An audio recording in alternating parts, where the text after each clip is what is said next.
అని చెప్పమని మోసేని ఇశ్రాయేల్ ఎద్దకు పంపితే ఇశ్రాయేల్ నమ్మారు.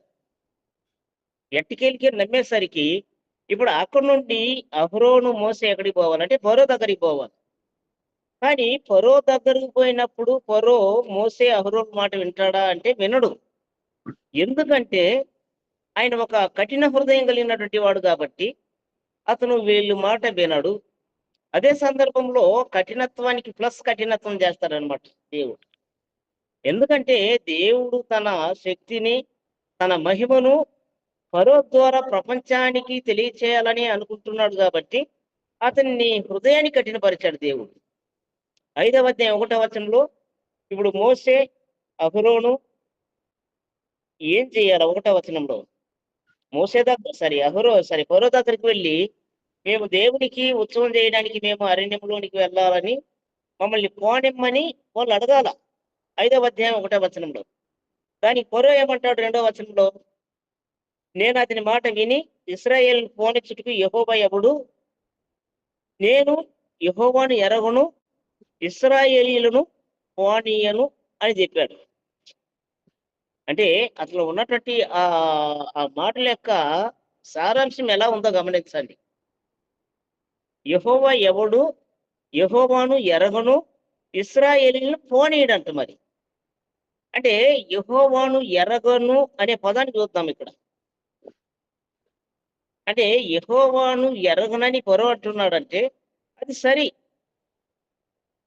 ఎందుకు సరి అంటే ఎవరైతే దేవుని మాటలు గైకొంటారో వాళ్ళు దేవుణ్ణి ఎరిగిన వారు. మరి యోహాను తన పత్రికలో ఏం రాశాడు?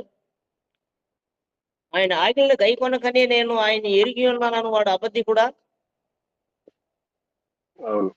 1 యోహాను పత్రిక 2వ అధ్యాయంలోనా చూడండి.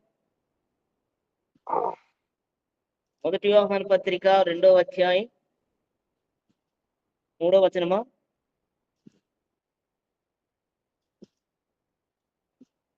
ఆ 3వ వచనమే. మరియు మనం ఆయన ఆజ్ఞలను గైకొని ఎడల దీని వల్లనే ఆయన ఎరిగి ఉన్నామని తెలుసుకుందాము. ఆయనను ఎరిగి ఉన్నామని చెప్పుకొనొచ్చు ఆయన ఆజ్ఞలు గైకొనని వాడు అబద్ధికుడు. అంటే దేవుణ్ణి ఎలా ఎరగాల? శిలువ మీద క్రీస్తును గాని, చిత్రపటాల్లో క్రీస్తును గాని, మరి యేసుక్రీస్తు అంటే జుట్టేసుకొని ఉంటాడు. ఆయన చేతిలో ఒక కర్ర ఉంటుంది. ఆయన చేతిలో ఒక చేతితో గొర్రె పిల్లిని మరి హృదయం దగ్గర హత్తుకొని ఉంటాడు. ఇదే నా ఎరగడం. అంటే కొన్ని సందర్భాల్లో మనం ఆలోచించాలా. మన అందరం కూడా క్రీస్తుని ఎరిగి ఉన్నాం. కానీ ఏ క్రీస్తుని ఎరిగి ఉన్నాం? లేఖనాల్లో చెప్పబడుతున్నటువంటి క్రీస్తుని ఎరిగి ఉన్నామా? లేకపోతే చిత్రపటాల్లో ఉన్నటువంటి క్రీస్తుని ఎరిగి ఉన్నామా? మనము గాని 1 యోహాను పత్రిక 2వ అధ్యాయం 3వ వచనంలో చెప్పినట్లు ఆయన ఆజ్ఞలు గైకుంటే మనం అతన్ని ఆత్మ సంబంధమైన విధానంలోనే ఎరిగి ఉంటాం. ఒకవేళ ఆయన ఆజ్ఞలు మనం గైకొనకపోతే భూ సంబంధమైన రూపంలో ఉన్నటువంటి రూపాన్ని ఎరిగి ఉంటాం.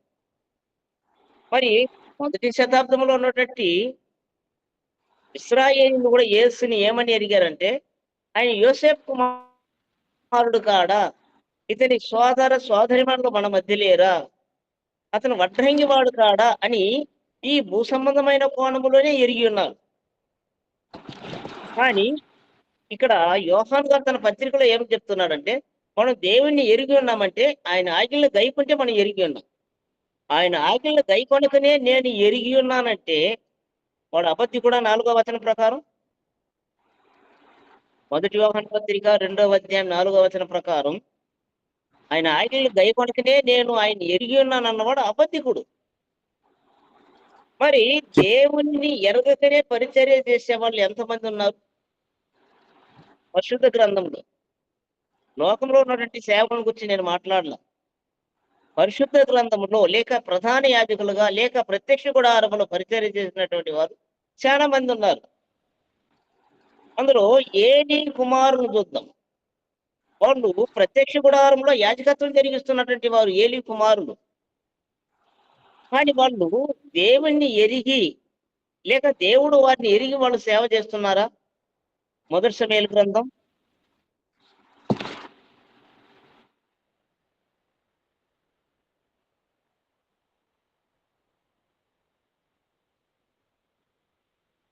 ఆమ్, రెండవ మొదటి అధ్యాయమా అయ్యా? మొదటి సమయాలు 2వ అధ్యాయం అండి. అవును సార్, నేను ఎత్తుకుంటున్నా. రెండవ అధ్యాయమేనా అనుకుంటున్నా. కాదు, 4వ అంటే ప్రారంభంలోనే ఉందా? సందీప్ బ్రదర్, వాళ్ళు దేవుణ్ణి ఎరగని దేవుడు వారి దేవుణ్ణి ఎరకనే వాళ్ళు పరిచయం చేస్తున్నారు. అంటే దేవాలయానికి వచ్చే లేక ప్రత్యక్ష గుడారంలోనికి వచ్చే స్త్రీలతో అసభ్యకరంగా వాళ్ళు ప్రవర్తిస్తున్నారనే మాట ఉంటుంది అక్కడ. వాళ్ళు దేవుణ్ణి ఎరగని వారై దుర్మార్గులై ఉండి అన్నట్టు. ఏలీ కుమారులండి ఓపెని ఫినిహాసు. 34 వచ్చిన 2వ అధ్యాయం. 2:34 ఆ, 3:34 చెప్పిన అది వాక్యం. 2:34లో అతని 2 కుమారుల పేర్లు చెప్తాడు. అవును. 34వ వచనం సార్. అదైతే నీ 2 కుమారులైన ఎస్బీకిని పినోహోనుకును సంభవించిన నేను చెప్పిన దానికి నీకు సూచనగా నుండను. అది కాదు సార్. 3:34 మరణమవుదురు. ఆ? రెండవ ఒక్క అధ్యాయం మొదటి అధ్యాయమా? ఏలి కుమారులు యెహోవాను ఎరుగిన వారై అదే దుర్మార్గులై మిక్కిలి ఉన్నారని. దుర్మార్గులై ఉండ్రి. అంటే జనుల వాళ్ళు విషయం. సరే, ఏలి కుమారులు దేవుడిని ఎరిగిన వారా అంటే ఎరగకనే దేవునికి సేవ చేస్తున్నారుగా. వాళ్ళు ఎక్కడ సేవ చేస్తున్నారంటే ప్రత్యక్ష గుడారములో మందస్సు ఎదుట సేవ చేసే యాజకులు అన్నమాట. అంటే వాళ్ళు యాజకులుగా పనిచేస్తూ కూడా వాళ్ళు దేవుడిని ఎరగని వారుగానే ఉన్నారంట. మరి 2:12 అండి. 2:12 అంటే దేవుణ్ణి ఎరగడం అంటే 1 యోహాను పత్రిక 2వ అధ్యాయం 3వ వచనంలో ఆయన ఆజ్ఞలు గైకొనాలి. ఒకవేళ దేవుని ఆజ్ఞలు గైకొనకనే నేను ఎరిగి ఉన్నాను అనేవాడు అబద్ధికుడు. కానీ ఈ దినాలలో పాత నిబంధన కాలంలో దేవునికి పరిచర్య చేసినటువంటి దైవశనులుగా ఉన్నటువంటి వారు దేవుణ్ణి ఎరగకనే సేవ చేస్తున్నటువంటి వారు కూడా ఉన్నారు. వాళ్ళు దేవుణ్ణే ఎరగనప్పుడు దేవునికి ఎలా సేవ చేస్తారు? అది ఒకవేళ దుర్మార్గమైనటువంటి వారుగానే ఉండొచ్చు. అంటే ఆయన ఆజ్ఞలను గైకొనడమే కదా ఆయన ఎరగడం. మరి ఆయన ఆజ్ఞలో ఒకటి వ్యభిచరించకూడదని ఉంది కదా. ఆ ఆజ్ఞను ఏలి కుమారులు గైకొని ఉంటే వాళ్ళు దేవుణ్ణి ఎరిగిన వారుగా ఉంటారు. మరి వాళ్ళు చేసిన కార్యాలు ఏంటి? ఏలి కుమారులు చేసిన కార్యం ఏమిటి? 2:22 2:22 ఏం చేశారు? ప్రత్యక్ష యెహోవా గుడారం ఆడవాళ్ళతో అసభ్యకరంగా ప్రవర్తించారంట. స్త్రీలతో. ఇక్కడ ఇశ్రాయేలు వారు ప్రత్యక్షపు గుడారము యొక్క ద్వారము దగ్గరకు సేవ చేయుటకు వచ్చిన స్త్రీలతో శయనించుటయను మాట చెవిన పడగా వారిని పిలిచి ఇట్లనని. మరి అది తగునా? దేవుని పరిచర్య చేసే దైవజనునికి తగునా? మరి వ్యభిచరించకూడదని ధర్మశాస్త్రంలో లేదా? అంటే దేవుని ఆజ్ఞను గైకొని ఉంటే వారు దేవుణ్ణి ఎరిగిన వారుగా ఉంటారు. వాళ్ళు గైకొనకనే దేవుణ్ణి ఎరగని వారుగా దేవునికి సేవ చేస్తున్నారు అన్నమాట. ఇంకా వారు చేస్తున్నటువంటి దుర్మార్గం ఏమిటో ఆలోచించండి. అంటే దేవుణ్ణి ఎరక్కనే ఉన్న పరిచారకులు ఎలా ఉంటారంటే ఇలాగే ఉంటారు, దుర్మార్గులుగా ఉంటారు. 2:12 ప్రకారం. మరి 13వ వచనంలో 2:13 దేవుణ్ణి ఎరగని లేక సత్యం తెలియని దైవజనుల పరిస్థితి ఇంతే. గైకొన్నటువంటి వారి పరిస్థితి 13వ వచనంలో ఇంకా ఏం చేస్తున్నారు? వాళ్ళు ఏ విధానంలో దుర్మార్గులు అంటే జనుల విషయమై యాజకుడు చేయుచు వచ్చిన పని ఏమనగా ఎవడైనను బలి పశువును వధించిన మీదట మాంసం ఉడుకుచుండగా యాజకుని వారు 3 ముళ్ళు గల కొక్కిని తీసుకుని వచ్చి బొరుసులో గాని తబేలలో గాని కోనలో గాని కొండలో గాని అది గుచ్చినప్పుడు ఆ కొంకి చేత బయటికి వచ్చినదంతయు యాజకుడు తన కొరకు తీసుకున్నాడు. శిలోహుకు వచ్చు ఇశ్రాయేలీలందరికీ వీరు ఇలాగనే చేయిచూ వచ్చింది. ఇది ఒక అన్యాయం. అన్యాయం చేస్తూ ఉన్నారు 13, 14లో. తర్వాత 15వ వచనంలో ఇదిగాక ఉమ్, వారు క్రొవ్వును దహించిన మునుపు ఉమ్, క్రొవ్వును దహింపక మునుపు యాజకుని పనివాడు వచ్చి బలి పశువులు వధించు వానితో యాజకునికి వండించుటకే మాంసమిమ్ము, ఉడకబెట్టిన మాంసము అతడు నీ యొద్ద తీసుకొనడు, వచ్చి మాంసమే కావాలని చెప్పుచూ వచ్చును. చాలు. అంటే 14వ వచనములో యాజకుడికి మాంసం ఎప్పుడు తీసుకోవాలంటే అక్కడ 14వ వచనంలో బొరుసులో గాని, తబెల్లో గాని, గోనెలో గాని, కుండలో గాని ఉడకబెట్టేటప్పుడు ఆ కొక్కి వేసి లాగితే ఎంత మాంసం వస్తే అది యాజకునిది అయ్యిద్ది. ఉడకబెట్టేటప్పుడు ఇవ్వాలి. కానీ అవును. యాజకునికి శిష్యుడు ఒకడు ఉన్నాడు, దందా వసూలు చేసేవాడు. వాడు ఏం చేసేవాడంటే ఈ బలి అర్పించినటువంటి వాడి దగ్గరికి వచ్చి, అయ్యా మా యాజకుడు వండిన దాన్ని తీసుకోడు, పచ్చి మాంసమే ఇమ్మని అడిగేవాళ్ళట. అంటే దేవుణ్ణి ఎరగనటువంటి వారంటే ఒకవేళ సత్యం తెలియకపోయినా, సత్యం తెలిసి ఆచరించకపోయినా చేసే కార్యాలు ఇవే. ఒకవేళ ధర్మశాస్త్రం తెలియకనే ఈ ఏలి కుమారులు యాజకులు అయ్యారా దేవుని సన్నిధానంలో? అవును, వారికి సత్యం ఎరుగకునే తెలుసు, యాజకులయ్యారు. యాజకత్వం తెలుసు. కానీ వాళ్ళు ఆ సత్యాన్ని లేక ఆ ధర్మశాస్త్రాన్ని గైకొన్నటువంటి వారు కారు కాబట్టి అందులో చెప్తున్న ప్రతి కార్యానికి వ్యతిరేకంగా ఉన్నారు. మరి ఈ దినాల్లో క్రొత్త నిబంధనలో కూడా మనం యాజకులమా? కాదు. ప్రతి ఒక్కరం యాజకులం. యేసుక్రీస్తు ప్రధాన యాజకుడు, మనం యాజక సమూహం, రాజుల సమూహం. మరి అప్పుడు నేను కూడా బలి అర్పిస్తూ ఉన్నాను, నేను కూడా యాజకత్వం చేస్తూ ఉన్నాను. నేను దేవుణ్ణి ఎరిగి సేవ చేస్తున్నానా? మరి నేను దేవుణ్ణి ఎరగడం అంటే ఏంటో యోహాను గారు తన పత్రికలో వివరించాడు. 1 యోహాను పత్రిక 2వ అధ్యాయం 3వ వచనాన్ని చదువుదాం.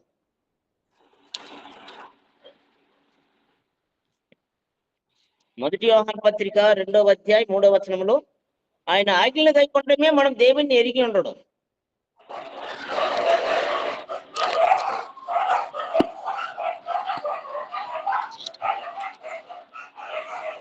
అయ్యా చదవండి.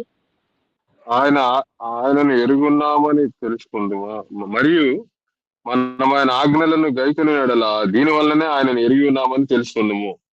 మరి దేవుణ్ణి మనం ఎరిగి ఉన్నామంటే దేని వల్ల తెలుసుకుంటామంటే ఆయన ఆజ్ఞలు గైకుంటే మనం తెలుసుకుంటాం.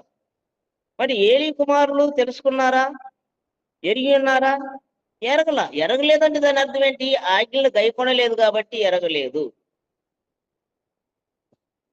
తర్వాత రెండో తప్పిదం ఏం చేశారు వాళ్ళు? ఉడకబెట్టిన మాంసాన్ని ఉడుకుతూ ఉన్నప్పుడు తీసుకోవాలి యాజక ధర్మ ప్రకారం మాంసం బలి అర్పించిన వాడి దగ్గర. కానీ వాళ్ళు ఏం చేశారు?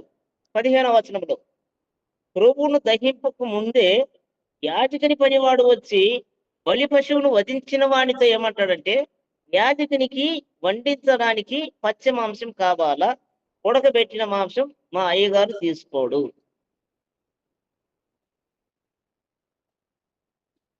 ఇంకొక 16వ వచనంలో చూడు ఎంత డిమాండ్ చేస్తున్నారో వాళ్ళు. నువ్వు పచ్చి మాంసం ఇస్తేనే నీ కొవ్వును దహిస్తాడు, లేకపోతే నీకు ఆరతి కూడా లేదా?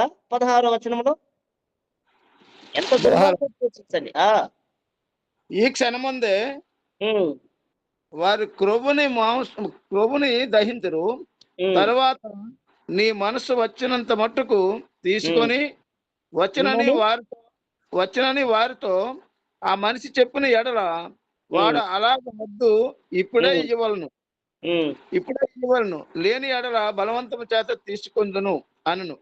అంటే బలి అర్పించినోడేమో చల్లగా చెప్తున్నాడు, నేను ఇప్పుడే ఇస్తా, కాదని చెప్పలేదు. కానీ నా బలి పశువులో ఉన్నటువంటి కొవ్వుడు దహించిన తర్వాత నీకు మనసుకు వచ్చినట్లు తీసుకొని పోవచ్చని వాడంటే బలి అర్పించినోడు.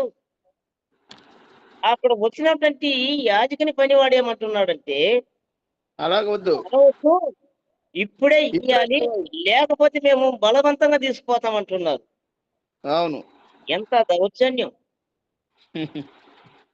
మరి వాళ్ళను బట్టే దేవుడు తన నివాసాన్ని పాడు చేసి వెళ్ళిపోయాడు. మరి ఆ చరిత్ర తెలుసు కదా. అప్పుడు 17వ వచనంలో జనులు దేవునికి నైవేద్యం అర్పించడానికి అసహ్యించుకుంటున్నారంట. ఎందుకురా మనం పోయేదని. అవును. చదువుదాం 17వ వచనం. అందువలన జనులు యెహోవాకు నైవేద్యం చేయుటయందు అసహ్యపడుటకు ఆ యవనులు కారణమైరి గనుక వారి పాపము యెహోవా సన్నిధిని బహు గొప్పదాయను. ఎవరి పాపం అంటే ఏలి కుమారుల పాపం అంత గొప్పదయ్యిందనమాట దేవుని సన్నిధానం. అంటే ఒకవేళ భవిష్యత్తులో ప్రస్తుతం కూడా ఆలోచించండి. ఒకవేళ నేను సేవకునిగా ఉన్నప్పుడు నా అజాగ్రత్తలు ఏమిటి, నా కుటుంబంలో ఉన్నటువంటి వారి అజాగ్రత్తలు ఏమిటి ఆలోచించాలా. ఒకవేళ మన స్థితిని బట్టి లేక మన కార్యములు బట్టి కూడా దేవుని నామం దూషించబడడానికి అవకాశం ఉందా? ఇప్పుడు అక్కడ దేవుడు ఆజ్ఞాపించినటువంటి ఆజ్ఞను కూడా ఈ ప్రజలు అసహించుకోవడానికి గల కారణం ఎవరంటే ఆ యవనులే కారణం అంటున్నాడు. ఎటు తిరిగిన నేను కూడా కొన్ని వార్తల్లో చూస్తున్నా. ఒక పాస్టర్ గారు ఒక అమ్మాయి కడుపు చేశాడంట. ఒక పాస్టర్ ఒక భర్త దగ్గర ఉన్నటువంటి భార్యని తీసుకుపోయి వెళ్ళిపోయాడంట. అంటే వాళ్ళు అలా చేస్తున్నారంటే దేవుని భయం ఉందా వారికి? లేదు. మరి దేవుని భయం లేని సందర్భాలలో వారు దేవుని సేవకులని పిలువబడుతున్నారు లోకంలో. కానీ దేవుని దృష్టిలో వారు దేవుని సేవకులు కాదు, వారు శిక్షకు పాత్రులు. ఆ శిక్ష కూడా ఎలాగే ఉండబోతుందంటే ఇదే మన మొదటి సమూయేలు గ్రంథం 4వ అధ్యాయంలో దేవుడు ఏం చేస్తాడంటే ఈ దుర్మార్గులు భూమి మీద పెట్టకూడదని ఫిలిస్తీన్లతో యుద్ధాన్ని సిద్ధపరిచి ఇశ్రాయేలీలు యుద్ధానికి పోయేటట్లు ప్రోత్సహించి ఆ ఫిలిస్తీన్లు ఇశ్రాయేల్ మధ్య యుద్ధం జరిగినప్పుడు ఇశ్రాయేలీలు ఓడిపోతారు. అలా చేసేది కూడా దేవుడే. తర్వాత అక్కడ ఇశ్రాయేలుకు ఒక ఆలోచన వచ్చింది. అయ్యా ఎవరు అడిగారు? ఏలే సార్, అవును అంటున్నాను అంతే. అప్పుడు ఆ ఇశ్రాయేలుకి ఫిలిస్తీన్ల మధ్య యుద్ధం జరిగినప్పుడు ఇశ్రాయేల్ ఓడిపోయినప్పుడు మనం ఓడిపోవడానికి కారణం ఏమిటని ఈ పెద్దలందరూ ఆలోచిస్తారు యుద్ధ భూమిలో. మన దగ్గర దేవుడు లేడు కాబట్టి మనం అపజయ పాలవుతున్నాం కాబట్టి శిలోహునికి వెళ్ళి మన దేవుడిని మనం యుద్ధ భూమిలోని తీసుకొద్దామని శిలోహుకు వెళ్ళి అక్కడ ఉన్నటువంటి మందసాన్ని తెప్పిస్తారు. మందసం ఉంటే యాజకులు కూడా అక్కడే ఉండాల. కానీ దేవుడు ఈ ఓప్నే ఫీనెహాసును సంపదలిసి యుద్ధ భూమిలోనికి మందసాన్ని రప్పించాడు. మందసంతో పాటు వాళ్ళ ఇరువురిని కూడా తీసుకొచ్చాడు. ఆ యుద్ధములో దేవుడు వారిని ఏం చేశాడంటే చంపేశాడు. ఇది దుర్మార్గునికి సత్ఫలితం. సత్ఫలితం అని ఎందుకంటున్నాడు తెలుసా? ఒకవేళ అతని పాపం అధికం కాకున్నట్లు తీసేసి ఉంటాడు.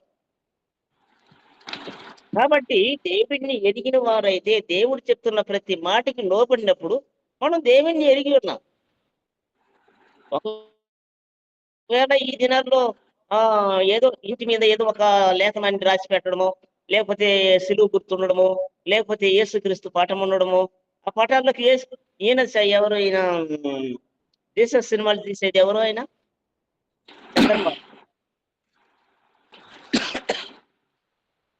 రెగ్యులర్ గా తీస్తాడంట ఒక ఆయన, దయామయుడు కరుణామయుడు అట.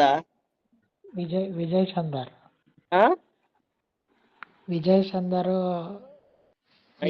అంటారు. మరి ఆ వాల్ పోస్టర్ కనపడ్డా దాన్ని గోడ కతికించి ఇదే యేసుక్రీస్తు అంటున్నారు.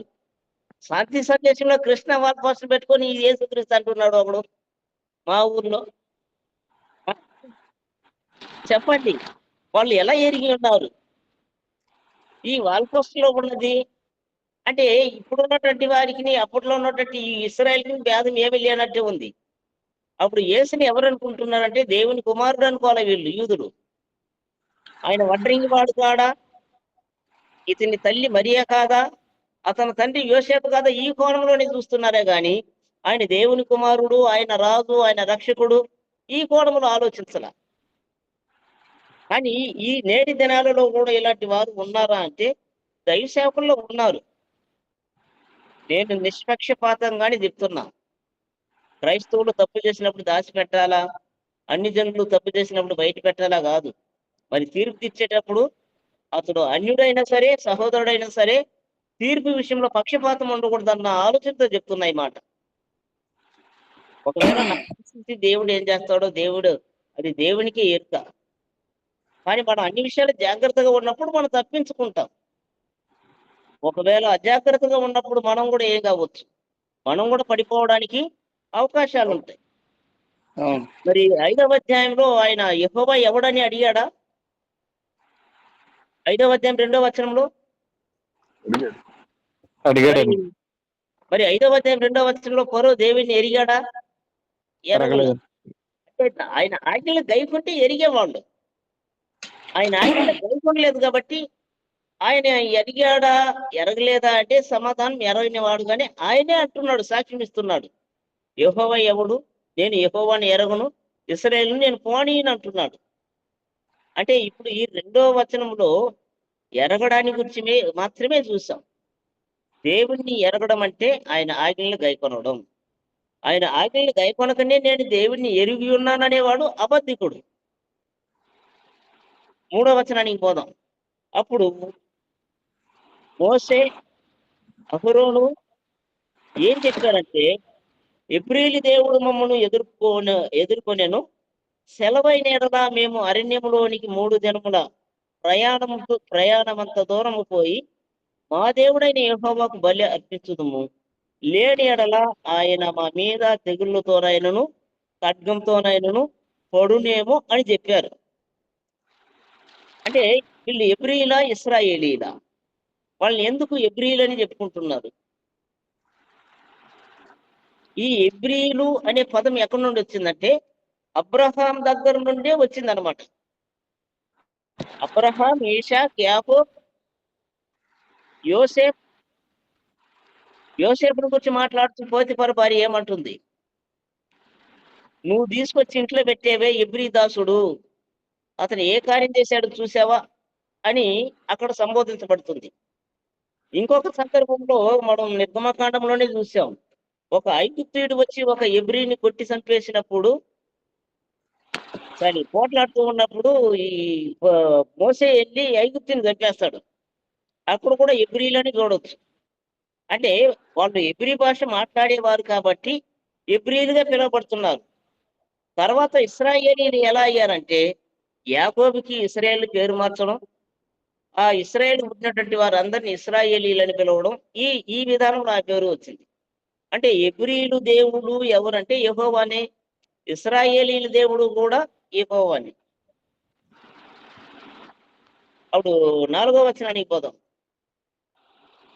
4వ వచనంలో అందుకు ఐగుప్తు రాజు మోసే అహరోను ఈ జనములు తమ పనులను చేయకుండా మీరేలా ఆపుతున్నారు, మీ బరువులు మోయుటకు పొండి అని చెప్పారు.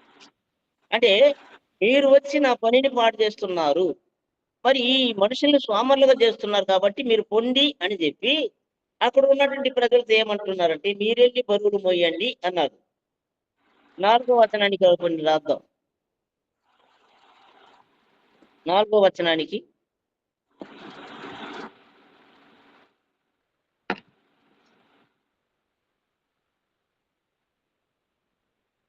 నిర్గమకాండం 1:11.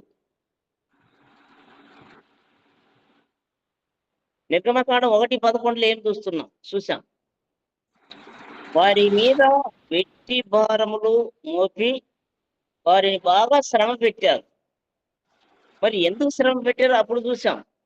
అంటే వీరు పని పాట లేకుండా సంతానాన్ని విస్తరింపజేస్తున్నారు, వీళ్ళు సంఖ్య పెరిగితే మన శత్రువులతో చేతులు కలిపి ఒకవేళ వాళ్ళు మన మీద తిరుగుబాటు చేసి మన దేశాన్ని విడిచిపెట్టిపోతారని వారికి పిల్లలు కానీ అవకాశం లేకుండా విస్తారమైనటువంటి పనులు పెట్టారంట. కానీ పిల్లల్నిచ్చేది భర్త కాదు దేవుడే అనేది అక్కడ నిరూపితమైంది.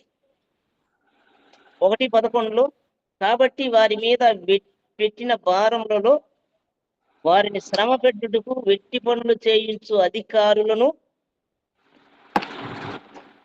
వారి మీద నియమింపగా వారు పరో కొరకు ధాన్యాదులను నిల్వ చేయు పీతోము, రామశేష్ అనే పట్టణాలను కట్టేది.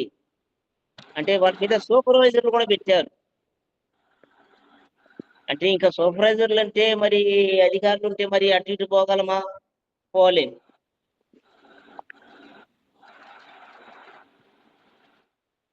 నిర్గమకాండం 2వ అధ్యాయం 11వ వచనంలో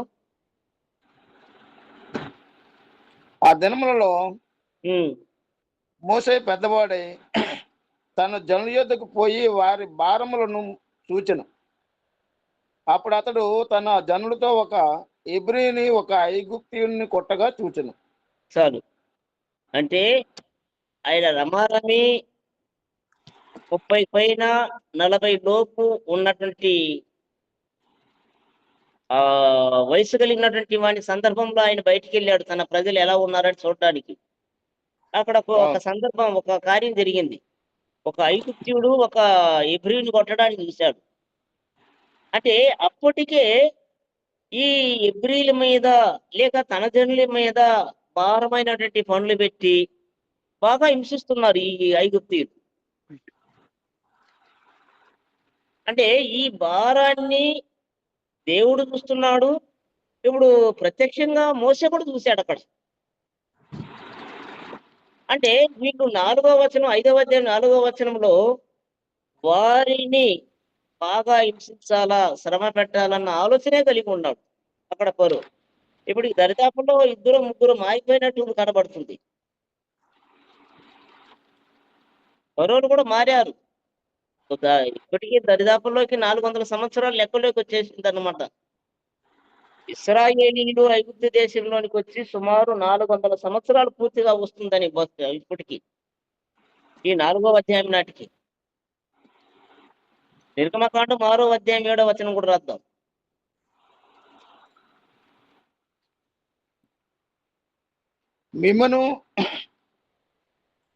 మిమ్మను నాకు ప్రజలుగా చేర్చుకొని మీకు దేవుడినై ఉందును. అప్పుడు ఐగుప్తీయులు బరువు క్రింద నుండి మిమ్మను వెలుపలికి రప్పించిన మీ దేవుడినైన యెహోవాను నేనే అని మీరు తెలుసుకొందురు. అంటే వారు పెడుతున్నటువంటి పనుల్లో నుండి దేవుడు వారిని విడిపించబోతున్నాడు. అంటే 4వ వచనంలో అక్కడ ఫరో చెప్తున్నాడు, అరే మోసే అహరోను మీరు వెళ్ళండి, వాళ్ళు వెళ్ళి బరువులు మైని వారి పనులు ఎందుకు పాటు చేస్తావని. దానికి కారణం ఏమిటి? ఒకవేళ ఈ భారం మోసే పని లేకపోతే పిల్లలు కానీ ప్రోగ్రామ్ లో ఉంటారు. బహుశా 5వ వచనాన్ని గమనించండి. 5వ వచనం ఏమంటున్నాడు? మరియు ఫరో ఇదిగో ఈ జనము ఇప్పుడు విస్తరించి ఉన్నది, వారు తమ బరువులను విడిచి తీరికగా నుండునట్లు మీరు చేయుచున్నారని వారితో చెప్పాడు. అంటే మోసే అహరోనుతో ఏమన్నారంటే, ఇప్పటికే వీళ్ళు విస్తారంగా ఉన్నారు, మీరు వాళ్ళకి ఇప్పుడు విశ్రాంతిని కలిగజేశారనుకో, తీరిగా ఉన్నారనుకో, ఇంకా మా దేశంలో ఆ ప్రజలు విస్తరిస్తారు అనే భయం కూడా ఉంది అతనిలో. మరి అదే 5వ వచనం. అంతేనండి. 5వ వచనం, ఇదిగో ఈ జనం ఇప్పుడు విస్తరించి ఉన్నది, వారు తమ బరువును విడిచి తీరిగా నుండునట్లు మీరు చేయుచున్నారు. ఇంకా తీరిగా ఉన్నప్పుడు ఏమైంది? ఇంకా పిల్లలు పుట్టడమే వాళ్ళ పని.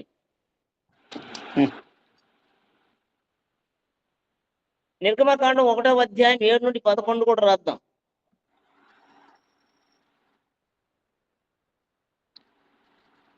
నిర్గమకాండం 1వ అధ్యాయం 7వ వచనాన్ని మాత్రం చదువుదాం, 7 వరకు రాసుకోండి. అంటే వారు విస్తరించుకున్నట్లు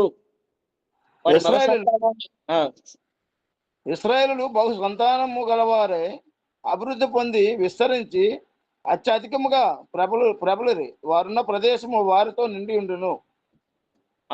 అప్పుడు యోసేపుని ఎరగని క్రొత్త రాజు ఐగుప్తును ఏలనారంభించును.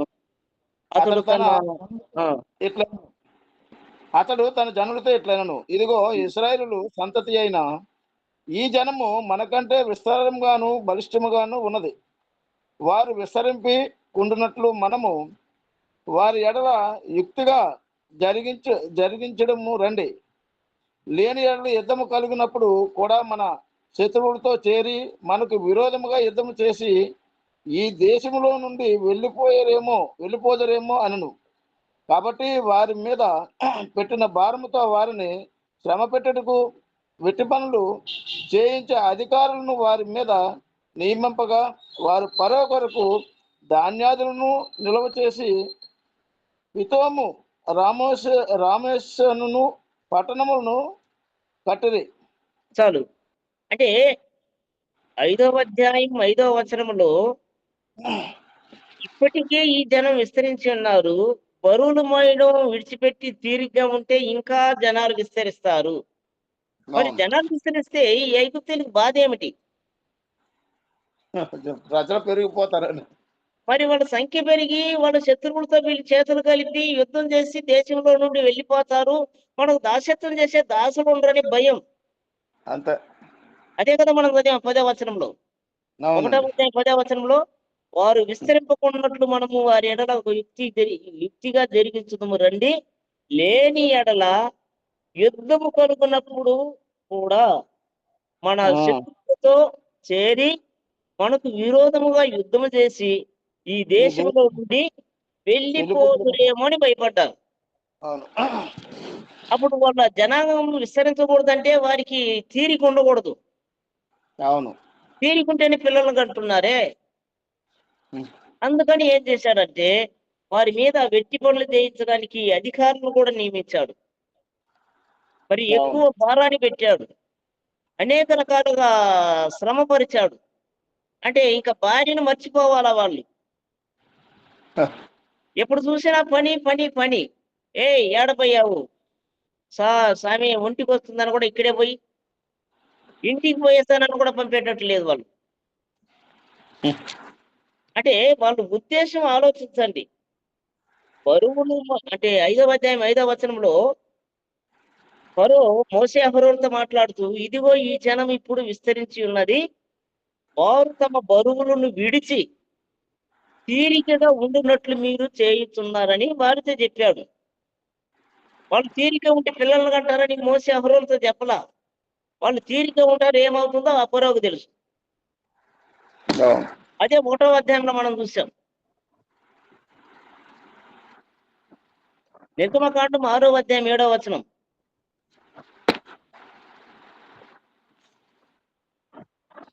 కానీ ఈయన పంపనంటున్నా, దేవుడు మాత్రం పదే పదే అంటున్నాడు, నేను ఎలాగైనా మిమ్మల్ని ఐగుప్తీయుల శ్రమలో నుండి మిమ్మల్ని విడిపిస్తానని అంటున్నాడు. నిర్గమకాండం 6వ అధ్యాయం 7వ వచనంలో మిమ్మను నాకు ప్రజలుగా చేర్చుకొని మీకు దేవుడనై ఇందును. అప్పుడు ఐగుప్తీయులు బరువు క్రింద నుండి మిమ్మను వెలుపలికి రప్పించిన మీ దేవుడునైన యెహోవాను నేనే అని మీరు తెలుసుకొందురు. మరి దేవుడైతే విడిపించాలంటున్నాడు. కానీ ఫరో అయితే పోకూడదు అంటున్నాడు. మరి ఫరో హృదయాన్ని దేవుడే కఠినపరచనాడే. దేవుడే కఠినపరచాడన్న కార్యాన్ని మర్చిపోకూడదు మనం. అవును. 6వ వచనానికి పోదాం. 5వ అధ్యాయం 6వ వచనంలో అంటే మోసే అహరోను, మీరు వెళ్ళండి, వాళ్ళ పనులు చూసుకొని, ఎందుకు వాళ్ళ పనులు పాడు చేస్తారు, మీరు వెళ్ళండి. తర్వాత ఈ ఫరో ఎప్పుడు మోసే అహరోనుతో ఈ ఇశ్రాయేలీయులు అంటే ఈ హెబ్రీయులే తిరుగుబాటు చేస్తారు. అయ్యా, మొన్న వచ్చిపోయినావు, మాకు రెట్టింపు పని పెట్టాడు, మరలా వచ్చామంటే ఇంకా రెట్టింపు పని చేస్తాడని దండం పెట్టి మీరు ఎలాంటి మా నిమిత్తం మీరు పోరాడాల్సిన అవసరం లేదంటారు ఇంకొక సందర్భం. అప్పుడు 6వ వచనానికి పోదాం. ఆ దినమున ఫరో ప్రజలపైన ఉన్న కార్యనియమకులకును వారి నాయకులకును ఇట్లు ఆజ్ఞాపించాను. అంటే వెట్టి పనుల మీద అధికారులుగా నియమించాడే, ఆ అధికారులకి ఏదో ఒక హెచ్చరిక, ఒక జీవో పాస్ చేశాడు. ఆ జీవో ఏంటంటే 7వ వచనంలో, ఇటుకులు చేయుటకు మీరు ఇక మీదట ఈ జనులకి గడ్డి ఇయ్యకూడదు, వారు వెళ్ళి తామే గడ్డి కూర్చుకొనవలేను. అయినను వారు ఇది వరకు చేసిన ఇటుకులు లెక్కనే వారి మీద మోపవలేను. దానిలో ఏ మాత్రమును తక్కువ చేయవద్దు. వారు సోమరులు గనుక మేము వెళ్ళి మా దేవునికి బలి అర్పించుటకు సెలవు ఇమ్మని మొరపెట్టుచున్నారు. అప్పుడు ఈ కార్యనియమకులు లేక ఈ వ్యక్తి పనుల మీద అధికారులకి ఫరో ఒక ఆజ్ఞను జారీ చేశాడు 6వ వచనంలో. ఆ ఆజ్ఞ ఏంది? ఇటుకలు చేయుటకు మీరు ఇక మీదట ఈ జనులకి గడ్డి ఇవ్వకూడదు. అంటే ఇంతకు ముందు ఇచ్చారా?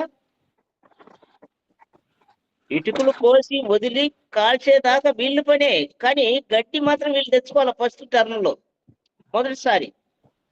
మోసే అహరోను వచ్చిపోయిన తర్వాత ఇప్పుడు అడ్డం తిరిగింది కదా. ఎలా అడ్డం తిరిగింది? గడ్డి మీరు ఇవ్వకూడదు. అయినా కూడా ఇంతకు ముందు ఒక వ్యక్తి 500 ఇటుకలు కోస్తూ ఉంటే ఇప్పుడు కూడా 500 కొయ్యాలా, గడ్డి కూడా వాళ్ళే తెచ్చుకోవాలని రెట్టింపు భారాన్ని పెట్టారు. అలా రెట్టింపు భారాన్ని కట్టడానికి గల కారణం, ఫరో ఏమనుకుంటున్నారంటే, వాళ్ళు సోమరులు కనుక మేము వెళ్ళి మా దేవునికి బలర్పించడానికి మేము పోవడానికి సెలవు ఇమ్మని అడుగుతున్నారని ఈ కారణాన్ని చూపిస్తున్నారు. కానీ ఇంకొకసారి మోసే వచ్చినప్పుడు మోసేని చూసి వీళ్ళే దండం పెడతారు. మొన్న పోయిన ట్రిప్ వచ్చినప్పుడు అప్పటిదాకా ఈ కర్ర గడ్డి కొయ్యి కాలిస్తూ ఉన్నారు, మరి ఈ ఇటుకలు కాల్చడానికి. మీరు వచ్చిపోయినప్పటి నుండి ఆ కట్టెలు కూడా ఇవ్వడం లేదని చాలా బాధపడతారు వాళ్ళు.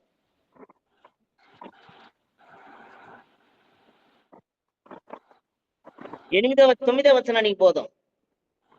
ఆ మనుషుల చేత ఎక్కువ పని చేయిపోవలేను, దానిలో వారు కష్టపడవలేను, అబద్ధపు మాటలు వారు లక్ష్య పెట్టకూడదు అని చెప్పాడు. అంటే ఇప్పుడు మోసే అహరోలు చెప్పింది ఫరో దృష్టిలో ఎలా ఉందంటే అబద్ధంలాగా కనబడుతూ ఉంది.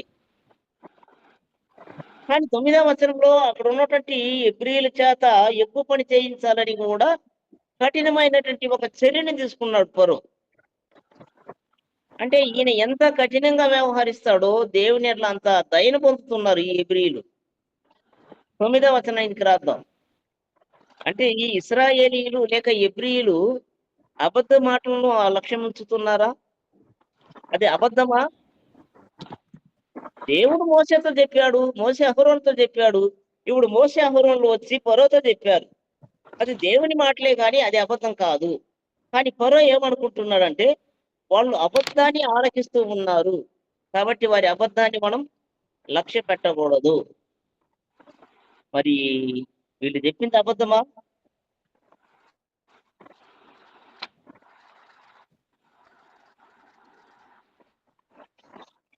జకర్యా గ్రంథం 1వ అధ్యాయం 6వ వచనం.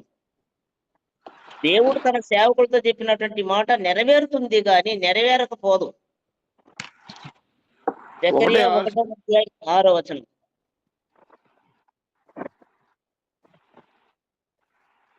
అయినను నా సేవకులైన ప్రవక్తలకు నేను సెలవిచ్చిన మాటలను కట్టడలను మీ పితరుల విషయములలో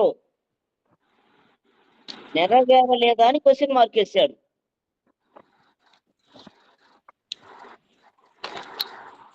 అప్పుడు ఆన్సర్ కూడా చెప్తున్నాడు, నెరవేరగా వారు తిరిగి మన ప్రవర్తనను బట్టి క్రియలను బట్టి యెహోవా మనకు చేయదలిసిన ప్రకారముగా అలాగున అంతయు మనకు చేసి ఉన్నాడని చెప్పుకున్నారు. దేవుడు తన ప్రవక్తల ద్వారా చెప్పిన మాటను దేవుడు నెరవేర్చాడు. ఇప్పుడు దేవుడే చెప్పాడు, కానీ దేవుడు చెప్పిన మాటని ఈ ఫరో ఏమంటున్నాడు? అబద్ధం అంటున్నాడు. ఈ అబద్ధ మాటను లక్ష్య పెట్టకున్నట్లు వారిని బాగా హింసించండి, బాగా పనుల విషయాల్లో వాళ్ళని గోకండి, మరి పనుల విషయంలో భారమైన పనులు పెట్టండి, వాళ్ళు ఊపిరాడకుండా ఉండాల. మరి ఈ విధానంలో ఈ ఫరో దేవుడు చెప్పిన మాటను కూడా ఏమనుకుంటున్నాడంటే అబద్ధం అని అనుకుంటున్నాడు. కానీ దేవుడు తన ప్రవక్తల ద్వారా చెప్పిన మాటను నెరవేర్చడం లేదా? అదే జకర్యా 1:6 చూసాం.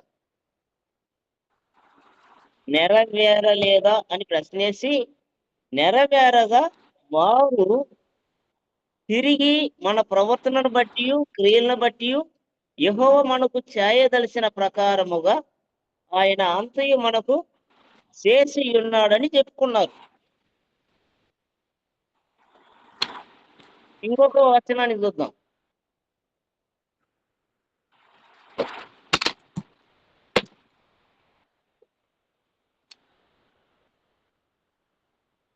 నిర్గమకాండం 2వ అధ్యాయం 11వ వచనం.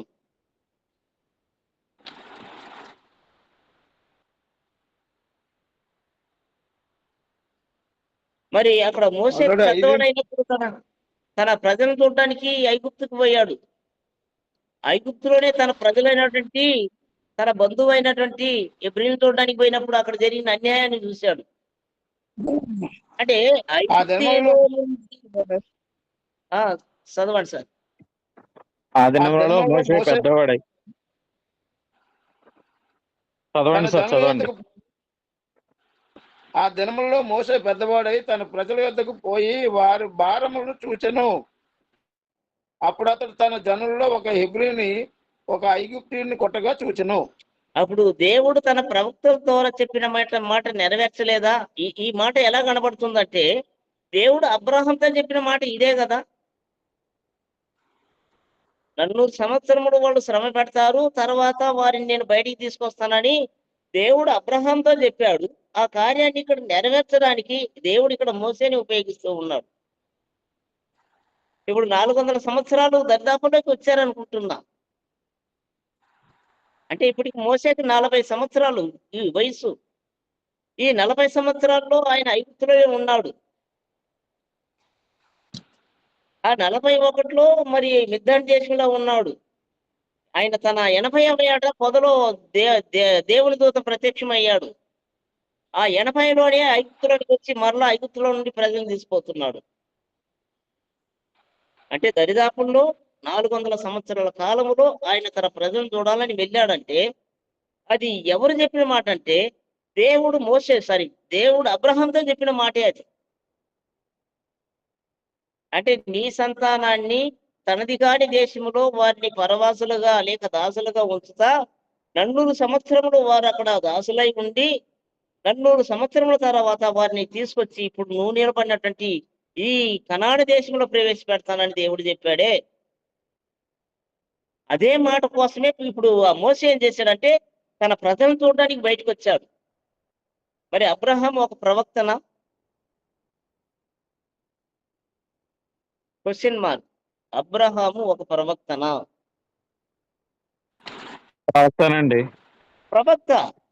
అంటే అబీమెలెకు విషయంలో దేవుడు మాట్లాడుతూ అయ్యా నువ్వు తీసుకొచ్చుకున్న ఆ స్త్రీ ఎవరో కాదు, ఆమె ఒకని భార్య, అతడు ఒక ప్రవక్త, ఆయన వేడుకుంటే నువ్వు శిక్షించబడతావని అంటాడు అనమాట. దేవుడే అబ్రహాంని ప్రవక్త అన్నప్పుడు మనం ఎందుకు ఒప్పుకోకూడదు? అంటే ప్రవక్తలు అంటే మనకు గుర్తుకొచ్చేది ఏంటంటే మన పరిశుద్ధ గ్రంథములో ఉన్నటువంటి పేర్లు కలిగిన వాళ్ళే ప్రవక్తలు అనుకుంటున్నాం.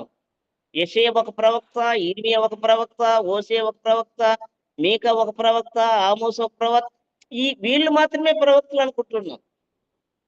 గ్రంథాలు రాయినటువంటి ప్రవక్తలు కూడా ఉన్నారు. అబ్రహాం ఒక ప్రవక్త. తర్వాత దావీదు కూడా ఒక ప్రవక్తేనా? దావీదు ప్రవక్త అండి. దావీదు కూడా ప్రవక్తే. అపోస్తలుల కార్యం 2వ అధ్యాయంలో చెప్తాడు. ఆయన పునరుద్ధానం గురించి ప్రవచిస్తాడు. అక్కడ దావీదుని ప్రవక్త అని సంబోధించబడుతుంది. అంటే మరలా చెప్తున్నా, మనకి ప్రవక్తలు అంటే గుర్తుకొచ్చేది ఎవరంటే పెద్ద ప్రవక్తలు, చిన్న ప్రవక్తలు. గ్రంథాన్ని రాసినటువంటి వారి ప్రవక్తలని గుర్తుకొస్తాయి. కానీ గ్రంథం రాయినటువంటి వారిని కూడా కొంతమందిని దేవుడు ప్రవక్తలుగా చెప్తున్నాడు. అందులో విశేషంగా అబ్రహాం గాని దావీదును కూడా చూడొచ్చు.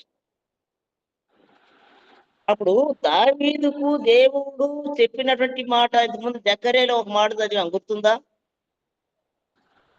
జకర్యా 1:6.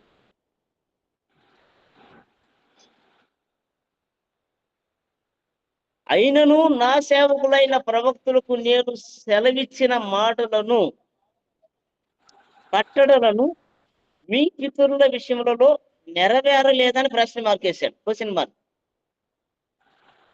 అప్పుడు అబ్రహాముతో కూడా ఈ మాట చెప్పి దాన్ని నెరవేర్చలేదా అని ఆలోచించండి. అక్కడ చెప్పబడుతున్న సందర్భం ఏదైనా ఇది జనరల్ గా దేవుడు తన సేవకులు లేక దేవుడు తన ప్రవక్తలు చెప్పిన మాటను దేవుడు నెరవేర్చలేదా? నెరవేర్చాడు. అప్పుడు దేవుడు అబ్రహాంతో చెప్పిన మాట కూడా నెరవేర్చాడు, ఇప్పుడు నెరవేర్చబోతున్నాడు. ఆ నెరవేర్చాలన్న ఉద్దేశంతోనే మోసేని ఇప్పుడు బయటికి తీసుకురావడానికి తన ప్రజల మీద ఒక ఆసక్తి లేక ప్రేమను కనపరిచేటట్లు అతన్ని ప్రేరేపించాడు దేవుడు. ఇప్పుడు బయటకు వచ్చాడు. బయటకు వచ్చి ఒకవేళ అక్కడ ఐగుప్తిని చంపకపోతే బయటకు వస్తాడా? రాడు. మరి అక్కడ ఒక వ్యక్తిని చంపేటట్లు దేవుడు అతన్ని చేసి అతన్ని ఆ దేశంలో నుండి వెళ్ళగొట్టి 40 సంవత్సరాల తర్వాత మరలా వచ్చి ఇశ్రాయేలు దూరపోయేటట్లు దేవుడు స్క్రిప్ట్ రాశాడేమో బహుశా. దేవుని ప్రణాళిక మనకు తెలియదు. ఆయన సంకల్పం ఏంటో మనకు తెలియదు. కానీ చూసినప్పుడు కొన్ని లేఖనాల్ని బేస్ చేసి చూసేటప్పుడు ఎలా ఉంటుందంటే అలాగే ఉంటుంది. ఇప్పుడు జకర్యా గ్రంథాన్ని మనం ఎలా అర్థం చేసుకుంటున్నామో కానీ 1వ అధ్యాయం 6వ వచనంలో అయినను నా సేవకుడైనటువంటి అబ్రహాముకు నేను సెలవిచ్చిన మాట, అక్కడ అబ్రహామే చదివి చూడండి. జకర్యా 1:6లో, జకర్యా 1:6 తీసుకోండి, నేనే చదువుతా. అయినను నా సేవకుడైన అబ్రహాముకు నేను సెలవిచ్చిన మాటలను కట్టడలను మీ పితరులకు ఇశ్రాయేలు విషయంలో నెరవేరలేదా? నెరవేరుగా వారు తిరిగి ఇశ్రాయేలీల ప్రవర్తనను బట్టి వారి క్రియలను బట్టి యెహోవా మనకు చేయదలసిన ప్రకారముగా ఆయన అంతయు మనకు చేసి ఉన్నాడని చెప్పుకున్నారు. అంటే వారు చెరకు వెళ్ళడానికి కారణం ఎవరు? అంటే వాళ్ళని బయటికి తీసుకొస్తానని దేవుడు సెలవిచ్చాడు తన సేవకులతో, దాన్ని నెరవేర్చాడు. ఇప్పుడు ఇలా శిక్షించబడుతున్నామంటే దానికి కారకులు ఎవరంట? అది మన ప్రవర్తనే కదా, అది మన క్రియలే కదా. ఎవరు చేసినా క్రియలకు వాళ్ళు ప్రతిఫలాన్ని అనుభవిస్తారు. మరి యెషయా గ్రంథంలోన ఏదో కానీ మ్యాటర్ గుర్తుంది, రెఫరెన్స్ గుర్తుకురాల. నీతిమంతులతో చెప్పు, మీరు మీ క్రియల ఫలాన్ని అనుభవిస్తారు. దుర్మార్గులతో చెప్పు, మీరు కూడా మీ క్రియల ఫలాన్ని అనుభవిస్తారు. అంటే నీతిమంతుడు నీతి క్రియల ఫలాన్ని అనుభవిస్తాడు, దుర్మార్గుడు క్రియ ఫలాన్ని అనుభవిస్తాడట. అంటే వీళ్ళు అనుభవిస్తున్నటువంటి ఈ జకర్యా 1:6లో వారు అనుభవిస్తున్నటువంటి ఆ కార్యం ఎవరిని బట్టి అది సంభవిస్తుంది అంటే వారు చేసిన క్రియను బట్టి అది వారికి సంభవిస్తూ ఉంది. పోదామా 10వ వచనానికి? Okay sir. టైం అయిందా? చెప్పండి చెప్పండి. 10వ వచనం. కాబట్టి ప్రజల కార్యనిర్వహకులను వారి నాయకులను పోయి ప్రజలను చూచి నేను మీకు గడ్డి ఇయ్యను. అంటే ఇప్పటిదాకా సగం భారాన్ని ఐగుప్తీయులు భరిస్తూ ఉన్నారు. అంటే ఒక వ్యక్తి మినిమం ఇన్ని రాళ్ళు కోసి వదిలేయాల. దానికి కావలసినటువంటి గడ్డి మాత్రం వాళ్ళు ఇచ్చేవాళ్ళు ఇంతకు ముందు. ఎప్పుడు మోసే అహరోను వచ్చి ఫరోతో మాట్లాడడానికి ముందు వీళ్ళు గడ్డి ఇచ్చేవారు కాల్చడానికి. కానీ వాళ్ళు వచ్చిపోయిన తర్వాత ఇప్పుడు ఏమైంది? ఫరో చెప్పేశాడు కార్యనియమికులతో, అయ్యా ఇక మీద వారికి గడ్డి ఇవ్వకండి, కానీ ఇంతకు ముందు మనకి ఎంత లెక్కలు చూపిస్తున్నారో ఆ లెక్కలో ఎలాంటి తేడాలు ఉండకూడదు. ఇంతకుముందు ఒక్కొక్కడు 500 రాళ్ళు ఇచ్చాడు కదా, అదే 500 రాళ్ళు కొయ్యాలా, దానికి గడ్డి తెచ్చుకోవాలా, దాన్ని కాల్చి ఇటుకలుగా మనకి ఇవ్వాలా అని ఒక చట్టాన్ని తీసుకొచ్చాడు. అప్పుడు వాళ్ళు వచ్చి ఈ కార్యనియమికులు వచ్చి కూడా వాళ్ళతో ఏమన్నారు? మేము గడ్డి ఇయ్యము అని ఆ ప్రజలతో చెప్పేశారు వచ్చి 10లో. అప్పుడు 11లో ఈ కార్యనియమికులే ఆ ఎబ్రీలతో మాట్లాడుతూ మీరు వెళ్ళి మీకు గడ్డి ఎక్కడ దొరుకునో అక్కడ మీరే సంపాదించుకునడి, అయితే మీ పని ఏ మాత్రమును తక్కువ చేయబడదని ఫరో సెలవిచ్చాడని చెప్పారు. అంటే పని తక్కువ కాదంటే అర్థం ఏంటి?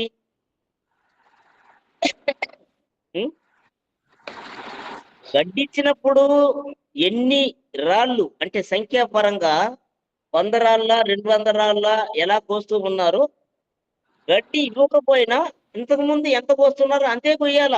ఆ సంఖ్యలో ఎలాంటి తేడా లేదని అంటున్నాడు. 11వ వచనం అర్థమైందా? మీ పనిలో ఏ మాత్రమును తక్కువ చేయబడదు. అంటే గడ్డి ఇవ్వక ముందు ఎంత చేస్తున్నారో ఇప్పుడు మేము గడ్డి ఇవ్వకపోయినా అదే పని చేయాలా, తగ్గకూడదు పని విషయాల్లో. ఇప్పుడైతే మనం అంటాం, ఇంతకు ముందు అయితే మేము గడ్డి తెచ్చుకోలేదు కాబట్టి ఇంత కోసామండి, ఇప్పుడు గడ్డి తెచ్చుకుంటున్నాం కాబట్టి మీరు అంత కోయలేమని అనకూడదు. మీరు ఏం చేస్తారో మాకు తెలియదు, అయితే మేము గడ్డి మాత్రం ఇవ్వం, పనిలో ఏ మాత్రం కూడా తక్కువ కాకూడదు, మీరు ఎక్కడ గడ్డి దొరికితే అక్కడికి వెళ్ళి మీరే తెచ్చుకోవాలా అని చెప్పేశారు. అప్పుడు 12వ వచనంలో, అప్పుడు ప్రజలు గడ్డికి మారుగా కొయ్యకాలు కూర్చుటకు ఐగుప్తు దేశం అంతటను చెదిరిపోయిరి.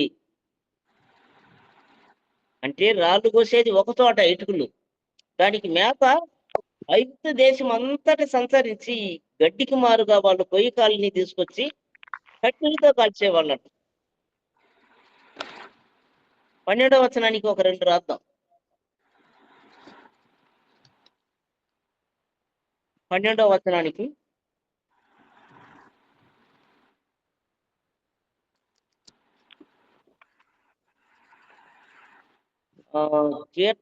కీర్తనల గ్రంథంలో